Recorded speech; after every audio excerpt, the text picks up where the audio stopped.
All right, so today to me is probably the most important section we need to talk about in this whole chapter. But it's also a section that I'm not actually going to teach you anything really new, which is a little weird to say. Because the idea today is simply, what's the thought process I need to go through when I see a problem I have to factor? We have a bunch of skills. We have a bunch of ways to factor.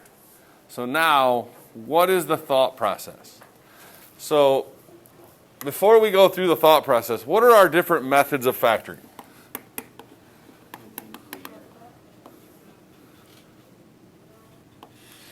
I totally spelled that wrong. Let's try that again. Factoring. All right, so what are our different methods? We have factor by GCF. What else we got? Grouping. What else we got? Easy type. Fun type. Shortcuts we did yesterday. Right? That's really it. So now that we have all of those different methods, what's the thought process? When I run into a problem, what is the first thing I should always do? Step one.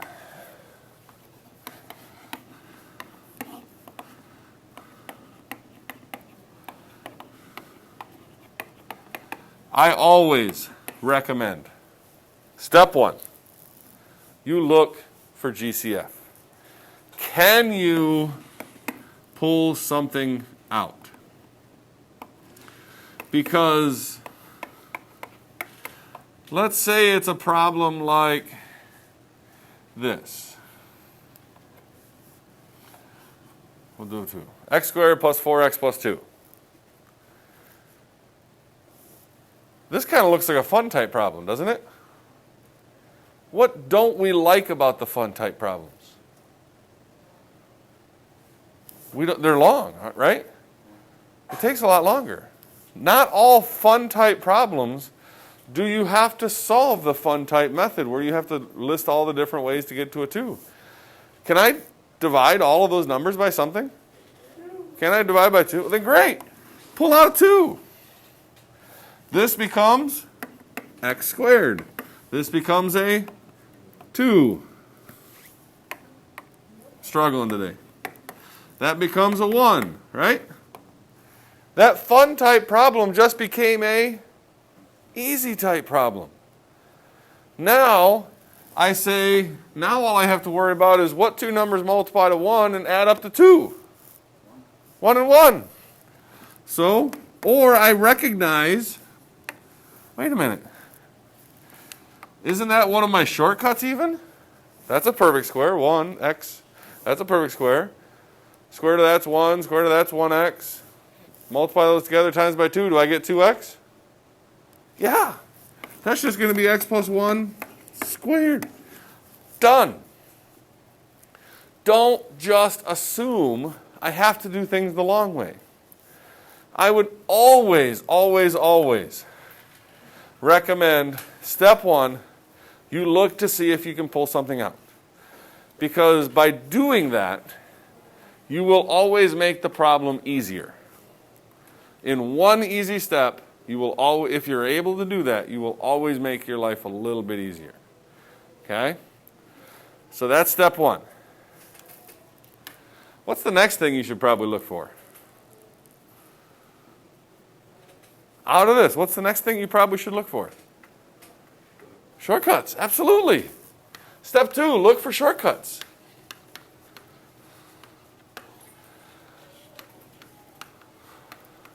Look for, and what were our two shortcuts called?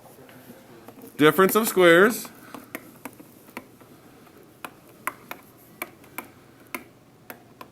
Like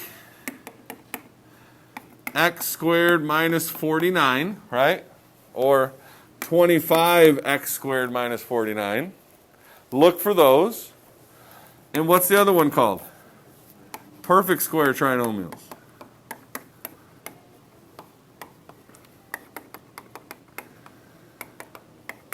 where you had something like, maybe it's 25x squared, and you see the 49, right? So you see a perfect square, you see a perfect square. This sign has to be a plus. And then the middle term, let's see, that'd be 5 and 7. 5 times 7 is 35. Times 2, that middle term would have to be a 70x, right? So if you see that, great, easy. I don't want to do things the hard way. So step 1, always look for GCF. Can I pull something out? Step 2, look for shortcuts. Okay, look for perfect square trinomials, look for difference of two squares. If those are not possible, then what do we hope for? What's the next thing we're really hoping for? Step 3.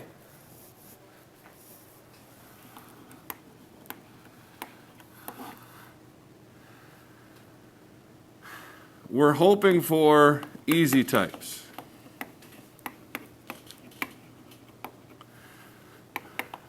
Oops.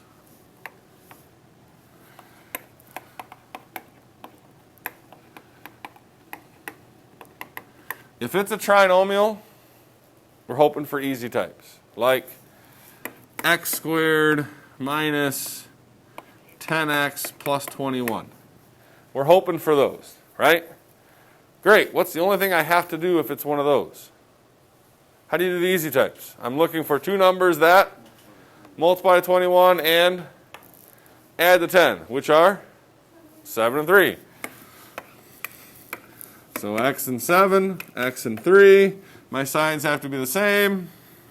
Both negative. Done.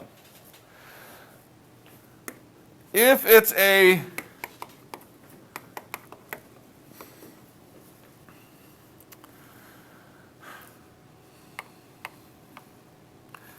if it has 4 terms, like, let me get a good one here. If you have 4 terms and it looks something like this. 3x squared plus 6, or 3x to the third. That's a 3. Plus 6x squared minus 4x minus 8. If it has 4 terms like that, we checked GCF. Oh, we can't pull anything out of there. What should I be thinking? Grouping.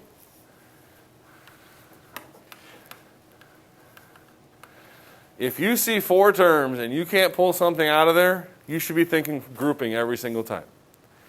Great. Now we only factor this part. What can I pull out of just the first 2? Well, I can pull out a 3, and I can pull out an x squared. And if I do that, I'd have a single x left over, and I'd have a 2, right? And then what can I pull out of the second 2?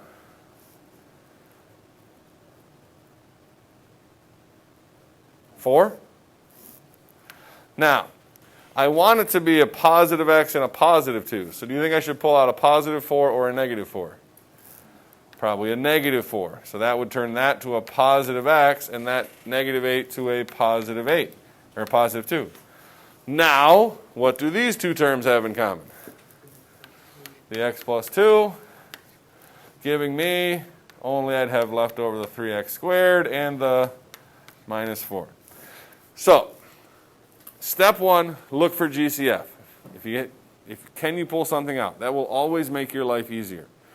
If you can't, then we look for our shortcuts. What's worst case scenario? What's the last step? What's step 4? What's the one problem we're hoping we don't have to do very much? What's the one type of problem you are sitting here hoping right now, I don't put very many of these on the test? Fun type.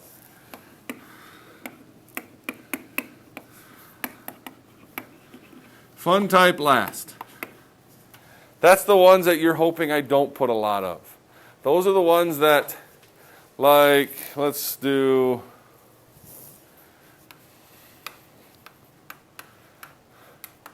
like this. It's got 3 terms. I can't divide anything out of there. This is not a perfect square. That's not a perfect square. I got no choice here. Worst case scenario, now you're listening and you're saying, all right, what are all the different ways to get to a 5? 1 and 5. 5 and 1. 1 and 6. 2 and 3, right? Outsides and insides have to subtract to 7. So I'm thinking the 2 and 3 maybe. Let's see. Outside's 8, inside's 10. 8 and 10, no. 15 and 6. No. All right, let's check the 6 and 1. Outside's 6 and 5. No. Does that factor? Did I miss one? 3 and 10. Oh, yeah. What's this one? Outsides are 3 and insides are 10. That works, doesn't it? So what's that mean about my answer? What goes here? 1x. What goes here? 5x. What goes here? 2, 3. My signs are different. Bigger one's negative. So what's bigger? 3 or 10? So I want the 10 to be the negative, so that means the 2 has to be the negative. So that's worst case scenario. So let's do this. Everybody take a look at page... I want you looking at first page 566. And let's see if we kind of wrote things down the same way the book did. I want you to look at that bottom little box on page 566. What's the book say is the first step? Check for greatest common factor. Can you pull something out? Why should that always be your first step? Because it might completely change the problem. It might turn it into a really easy problem to go from. Then look for your shortcuts. Look for difference 2 squares. Look for perfect square trinomial. It's exactly what we said. Step 3, the book says this. Now they're talking about the easy types and the fun types on step 3. I think you should do grouping in there first and understand that part. The last thing that they're saying,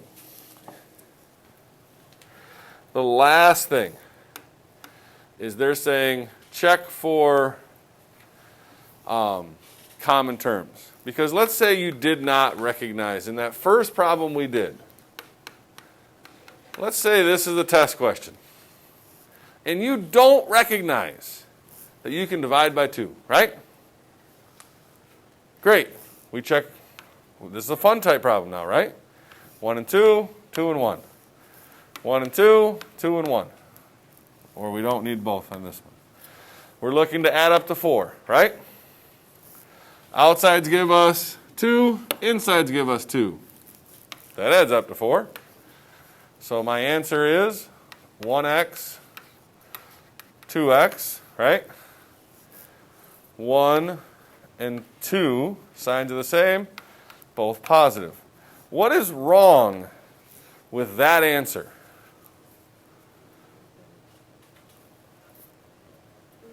What?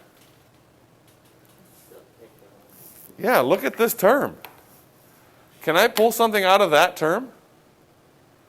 Can I divide both of those by 2?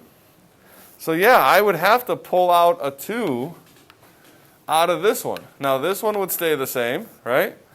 If I pull a 2 out of this, what do I have left?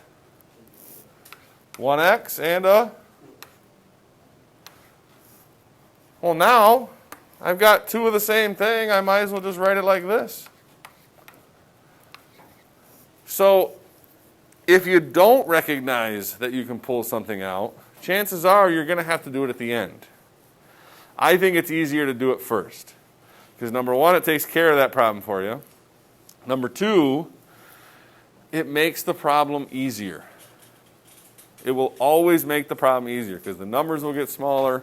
There'll be less things you got to worry about factoring. And we'll just go from there. Are we good with this stuff?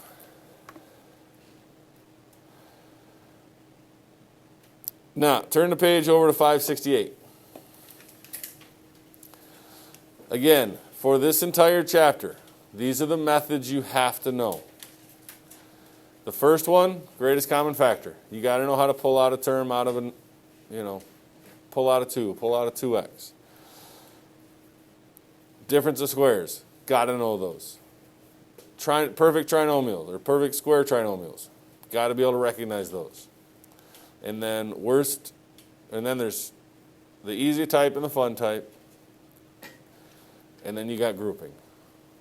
That's the whole chapter. Are we good with these? All right. Now, on today's homework, generally speaking, there's going to be multi-step problems. For example, I want you to look at number 16. Look at the homework, page 569. Let's look at number 16. It says 7x to the 5th plus 21x to the 4th minus 28x to the 3rd. What is the first thing you should look to do every single time? GCF. Can I pull something out of there? Can I divide all of those numbers by something? Can I pull out some x's out of there? I can divide by 7 and x to the 3rd, can I? Great. If I divide this by 7x to the 3rd, what do I turn this into? Just x squared, right? Just a single x squared.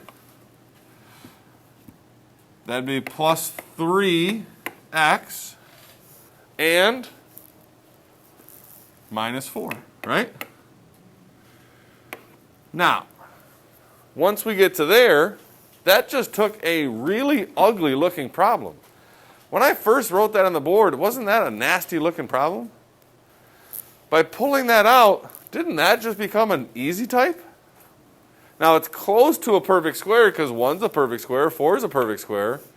Oh, that's minus, so it can't be a perfect square trinomial. So it's definitely going to be two different ones.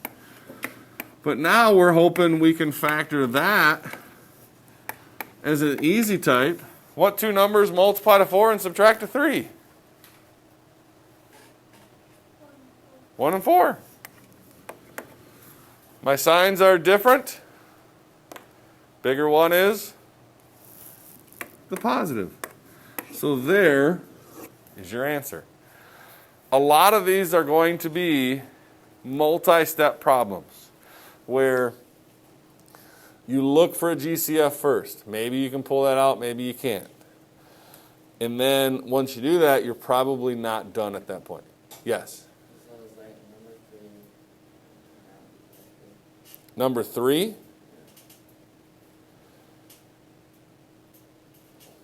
So that one's 2k squared times 4 minus k to the 3rd. Why do you think you can't factor that? Because I look at this and I'm thinking, ooh, difference of two squares. That kind of looks, 4 is a perfect square, isn't it? 1's a perfect square. It's minus. Why can't we factor that? Huh? The 3. If that was a 4, you could factor that. If that was a 2, you could factor that. If that was any even number, right. If that was any even number, you could factor this. This is factored as far as you can go. Can't go anymore. There's nothing you can pull out of there. It's not a difference, two squares. You're done. If this was a 6, the answer would be 2 plus k to the 3rd, 2 minus k to the 3rd, because that'd be a difference of two squares, and I just bring down that 2k squared. But because that was a 3, you were done.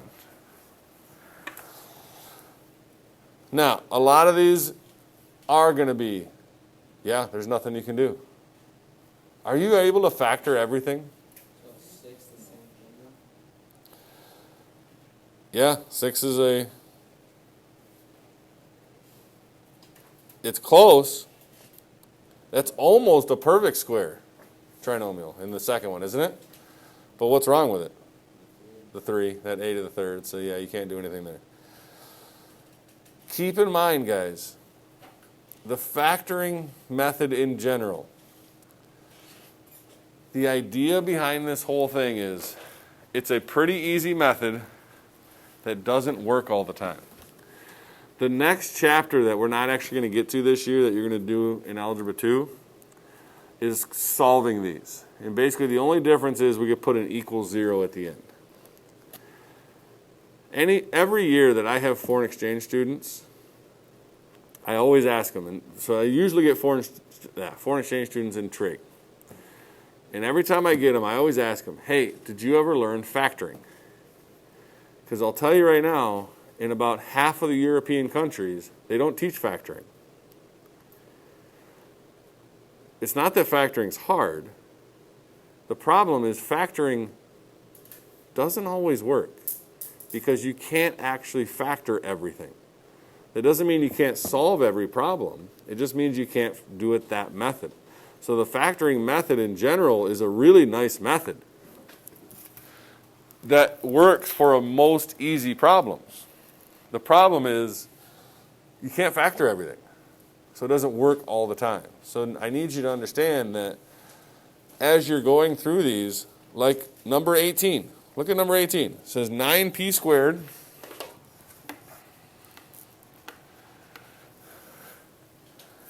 minus q squared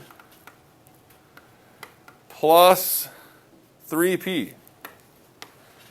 Do these have anything I can pull out of all three? No. If the 3p wasn't there, could I factor those two? That's the difference two squares, isn't it? But that 3p throws a big wrench in the works here. There's nothing I can do here. This is unfactorable. There's nothing I can do. So keep that in mind as you're working through these, that you can't always factor things. Sometimes you're just, yeah, the answer is what it is. Okay? Does this stuff make sense? All right. Let's do some homework. So.